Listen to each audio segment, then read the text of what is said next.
গত 7 মাসে আমরা তাদের কার্যক্রম ইভেন দেখেছি অন্য একটা দলের ইঙ্গিতেই কথা বলে এরকম। গত 3টা ইলেকশনে যে সব কর্মকর্তা জড়িত ছিল রিটার্নিং থেকে শুরু করে তাদের কি কোনো ধরনের পানিশমেন্ট দেওয়া হয়েছে? কনস্টিটিউশনাল একটা কাউন্সিল হবে, যে কাউন্সিল কি করবে, নির্ধারণ করবে তত্ত্বাবধায়ক সরকারের যে কে হবে কেমনে হবে, এবং কনস্টিটিউশনাল প্রতিষ্ঠানগুলো স্বাধীনভাবে নিয়োগ করা হবে, যাতে যেন বলা না হয় যেটা একটা বায়াসড কোনো দলের পারপাস সার্ভ করে। সেকেন্ড হলো দেখেন, স্বাধীনতা আমাদের 53 বছর পরে কিন্তু আমাদের বড় সমস্যা হচ্ছে ইলেকশন সমস্যা। সেই ইলেকশন কমিশনের ব্যাপারে যদি আস্থাহীনতা থাকে তাহলে কোনোভাবে ইলেকশন করা সম্ভব না। সেকেন্ড হলো আমরা এখন পর্যন্ত বুঝতে পারি নাই যে এই ইলেকশন কমিশনার আওয়ামী লীগের সেট আপ দিয়ে আসলে বাস্তবে ইলেকশন সুন্দরভাবে করার যোগ্যতা আছে কিনা। এই দৃষ্টিকোণ থেকে আমাদের উচিত লোকাল পার্লামেন্টের টেস্ট কেস হিসেবে দেখা উচিত যে আসলে হচ্ছে কিনা। এখন যদি দেখেন আমাদের যদি জুনের মধ্যে আমাদের ন্যাশনাল ইলেকশন হয় আর এর মধ্যে যদি কোনো ধরনের লোকাল পার্লামেন্ট না হয়, জুনের পরে আরেকটা ক্ষমতাসন দরকার আসবে, তারপরে 6 মাস পরে ইলেকশন দিবে।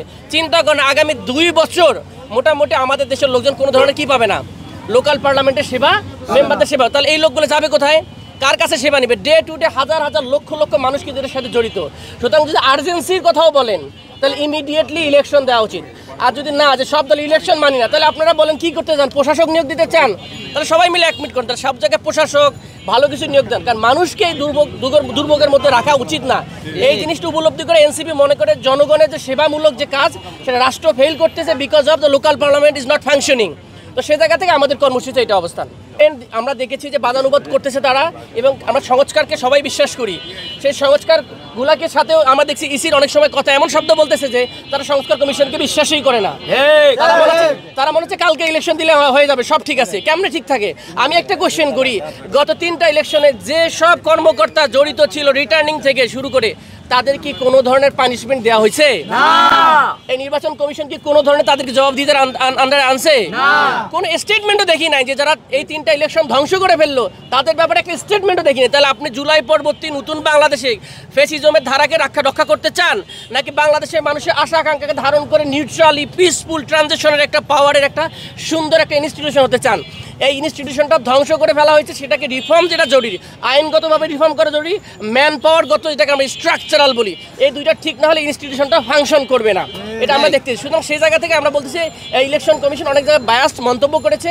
এই জায়গায় আমরা গত 7 মাসে আমরা তাদের কার্যক্রম ইভেন দেখেছি অন্য একটা দলের ইঙ্গিতেই কথা বলে এরকম অনেক সময় দেখেছি। ডেফিনেটলি আপনার কোন দল সেটা আপনারা বলবেন। আচ্ছা, গতকাল বিএনপির একজন সিনিয়র নেতা এনসিপির একজন নেতাকে নিয়ে বলেছে যে তারা যদি প্রস্রাব করে তাহলে প্রস্রাবের সাথে ভেসে যাবে, এই বিষয়টা নিয়ে কি বলবেন? দেখেন, রাজনীতিবিদরা আমি ওইরকম কমেন্ট করতে চাই না। রাজনীতিবিদরা স্ট্যান্ডবাজি অনেক কিছু করে, তবে আমরা আশা করব বড় বড় সিনিয়র নেতাদের কাছ থেকে এরকম অসংলগ্ন শিষ্টাচারবিহীন আচরণ না করা। জুলাই পরবর্তী আমাদের প্রত্যাশা হলো reviving civic culture. Civic culture means হচ্ছে রাজনীতিতে একটা কালচার, সম্মানবোধ থাকবে, কাকের মাংস খাওয়া যাবে না, তো তাই না? আমরা politician, we should respect other politicians, we have a different opinion. আমাদের জন্য মতামতের ভিন্নতা থাকবে, আমাদের বিভিন্ন ধরনের রাজনৈতিক পলিসি থাকবে, স্ট্র্যাটেজি থাকবে, কিন্তু আমরা সবাই বাংলাদেশের জনগণ। আমরা যদি একে অপরকে এইভাবে মূত্র অনেক খারাপ শব্দ ব্যবহার করি, আমি এটার পক্ষপাতী না, এবং আমার দলের হোক আর যে দলেই হোক রাজনীতিতে এরকম শব্দ চয়ন করা উচিত না। এবং সাংবাদিক ভাইদেরও উচিত এই ছোট ছোট বিষয়গুলোকে, পলিটিক্যাল স্ট্যান্ডবাজিগুলোকে আমরা যেন কোটেশন করে আরেকজনকে বিপরীত মতামত না নেই আর কি। সামনে যদি নির্বাচন হয় এই কমিশন কি মানে আমরা স্পষ্ট বলে দিয়েছি যে এই কমিশনের ব্যাপারে আমাদের আস্থাহীনতা রয়েছে, কারণ তারা প্রমাণ করতে পারেনি তারা নিউট্রাল। সাংবিধানিক প্রতিষ্ঠান শুড বি নিউট্রাল, এটা আমরা এখন পর্যন্ত তাদের কথাবার্তায় টুনিংয়ে পাইনি। যদি তারা জুলাই বিপ্লবকে ধারণ করতো অবশ্যই তারা বলতো যে দিস সংস্কার নিডেড, রিফর্ম নিডেড ছিল আমাদের ইলেকশন কমিশনে, কিন্তু আমরা তাদের কথা টুনিংয়ের কোনোভাবে পাইনি। তারা মনে হচ্ছে না এভরিথিং ইজ ওকে, সুতরাং go for election, no problem, আমরা সব রেডি। মানে হচ্ছে যে হাসিনার সময় বলে দিত না রেজাল্ট কোনো সমস্যা নাই, 100% ভর্তি হয়ে গেছে, খুবই সুন্দর ইলেকশন হয়েছে, মহাকালের মহাসেরা ইলেকশন হয়েছে। এইরকম ইলেকশন কমিশনার চাই না, শুধু ক্রেডিবল ইলেকশন, ফেয়ার। তো ফেয়ার করতে গেলে ফেয়ার সিস্টেম লাগবে, ফেয়ার লোক লাগবে, কিন্তু যে লোকটাকে বসানো হচ্ছে সে লোকটাই যদি ফেয়ার টোনে কথা না বলে তাহলে আমরা তো কোয়েশ্চেন করবো। পলিটিক্যাল পার্টি হিসেবে আমাদের অবস্থান ফেয়ার, একটা স্বচ্ছ নির্বাচন কমিশনার সবার মাধ্যমে হওয়া উচিত।